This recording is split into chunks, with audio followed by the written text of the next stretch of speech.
বললে বুঝতে পারবেন আহলে হাদিসের তাবলীগের ইজতেমায় কোন সালাফি কনফারেন্সে আখিরি মোনাজাত আছে?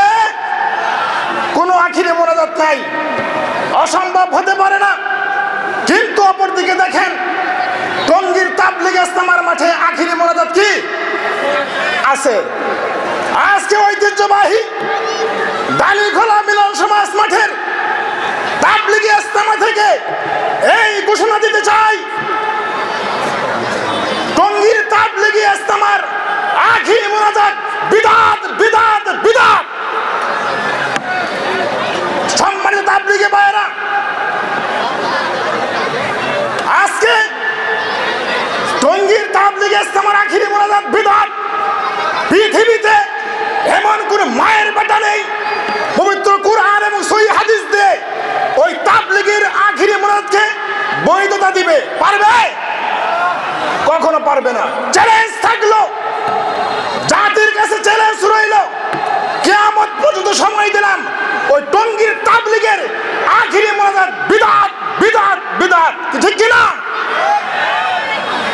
আমার তাবলীগী ভাইরা অনেক পার্থক্য আছে, আপনারা বললে বুঝতে পারবেন। আমরা আহলে হাদিস, আহলুল হাদিস, আমাদের তাবলীগ পবিত্র কুরআন এবং সহিহ হাদিসের তাবলীগ। আর ওই টঙ্গীর তাবলীগ ফাজাইলে আমলের তাবলীগ। ফাজাইলে আমল যে কিতাব জাল জয়ীব দুর্বল হাদিস, ওই তাবলীগ আপনারা জানেন, দেখেছেন।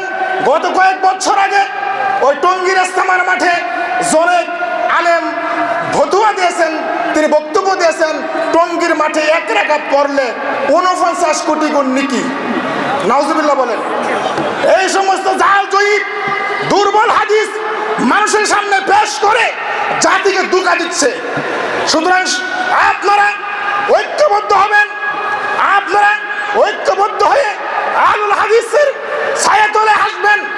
আমরা জাতীয় ইজতেমার অবশ্যই দালিখোলা মিলন সমাজ মাঠের থেকে জাতীয় ইজতেমা আমরা আরো অনেক পরিসরে, বড় পরিসরে করব ইনশাআল্লাহ। আল্লাহ কবুল করে সকলে বলে আমিন। আপনারা বললে বুঝতে পারবেন আমাদের আহলে হাদিসদের ইজতেমা আর টঙ্গীর ইজতেমার মধ্যে রাত দিন পার্থক্য। আরেকটা পার্থক্য হলো, আপনারা বললে বুঝতে পারবেন, আমরা আহলে হাদিসরা পবিত্র কুরআন এবং সহিহ হাদিস মানি, সহিহ হাদিসের তাবলীগ করি, আর তারা তাবলীগ করে ইলিয়াসি তাবলীগ। কি ঠিক কিনা? ইলিয়াসি তাবলীগ। সুতরাং মনে রাখবেন আরো অনেক পার্থক্য আছে। আমাদের তাবলীগ ইজতেমায় আসলে হজ হয় না, ওদের তাবলীগ ইজতেমা গেলে হজ হয়ে যায়। ঠিক কিনা? হজ হয়ে যায়। তারা বলে বিশ্ব ইজতেমা নাম দিচ্ছে। তারা বলে ওই টঙ্গীর মাঠে দেখেন না, হাত ধরে দাঁড়িয়ে আছে, ওযু নাই, গোসল নাই, জোহর চলে গেছে, আসর চলে গেছে, মাগরিব যাই হাত ধরে দাঁড়িয়ে আছে। সুতরাং এই মোনাজাত, এই আখিরি মোনাজাত বিদআত। পৃথিবীতে এমন কোন শক্তি নেই কুরআন হাদিস দ্বারা প্রমাণ করবে টঙ্গীর ইজতেমার আখিরি মোনাজাত বৈধতা দিবে। বৈধতা দিতে পারবে না, কখনো পারবে না।